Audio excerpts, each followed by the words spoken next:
এটি বাংলাদেশের মানুষের জাতীয় খাদ্য। এই ধান বাংলাদেশ ছাড়াও বিশ্বের বিভিন্ন দেশে হয়ে থাকে। তার মধ্যে সর্বোচ্চ ফলনশীল এবং সবচেয়ে বেশি ধান হয় চীন, জাপান সহ অন্যান্য দেশে। কিন্তু বাংলাদেশেও ধান হয়ে থাকে।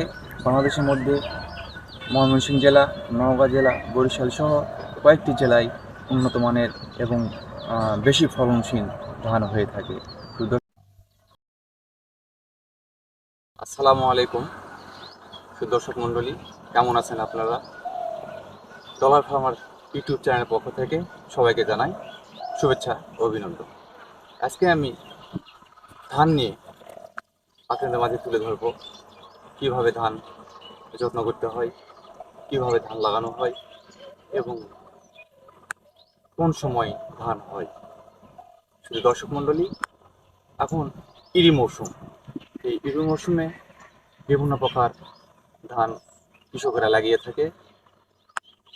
আর এই ধান যখন থেকে লাগানো হয় ঠিক তখন থেকে 3 মাস পরেই ধান কেটে কৃষকেরা গোলায় তুলে বাড়িতে তুলে থাকে। দর্শক মণ্ডলী, কৃষকের এই কষ্টের ফসল, সোনালী ফসল এই ধান, প্রথমে যখন ধান বপন করবে তার আগেই বা ধান লাগাবে তার আগেই ধানের জন্য বীজতলা তৈরি করতে হয়।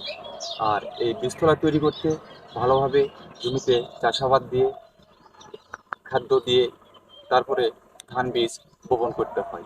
বপনের ঠিক 1 মাস বা 1.5 মাস পরেই সেই গাছগুলো, অর্থাৎ ধানের যে গাছ, এই গাছগুলো তুলে নিয়ে নতুন একটি জমিতে, সেই জমিটি ভালো করে চাষাবাদ করে মই দিয়ে, খাবার দিয়ে সেখানে বীজ বপন করতে হয়, ধান গাছ রোপণ করতে হয়। তারপরে এই ধান গাছ রোপণের পরে পর্যাপ্ত পরিমাণে সেচ ব্যবস্থা করতে হয়। এই সেচ ব্যবস্থার মধ্য দিয়েই ধান গাছ যখন হবে ঠিক তখনই ধান গাছের গোড়ায় জমিতে আগাছা জন্ম নেয়। এই আগাছা নিধনের জন্য অনেকেই অনেকেই কীটনাশক ব্যবহার করে, অনেকে আবার কিছু জমির যেসব লেবার আছে এই লেবার দিয়ে হাত দিয়ে বিভিন্নভাবে এই আগাছা পরিষ্কার করে। এই আগাছা পরিষ্কার করার পরে ধান গাছ যখন বড় হবে তখনই সবুজের সমারোহ চারিদিকে বিরাজ করবে। আর এই সবুজের সমারোহর কয়েক মাস পরেই আস্তে আস্তে করে ধান লালচে সোনালি রং ধারণ করবে। আর এই সোনালি ধান যখনই হবে তখনই ধান বোঝা যাবে যে পেকে গেছে। আর এই পাকা ধানের পরেই কৃষকেরা গাড়িতে কাটার উদ্দেশ্য করে, ঘরে তোলার উদ্দেশ্য করে ধান কেটে নিবে। এই কেটে নেওয়া ধান, সোনালি ধান কৃষকের ঘরে উঠবে। তো দর্শক মণ্ডলী, বাংলাদেশের যে এই ধান, এটি বাংলাদেশের মানুষের জাতীয় খাদ্য। এই ধান বাংলাদেশ ছাড়াও বিশ্বের বিভিন্ন দেশে হয়ে থাকে। তার মধ্যে সর্বোচ্চ ফলনশীল এবং সবচেয়ে বেশি ধান হয় চীন, জাপান সহ অন্যান্য দেশে।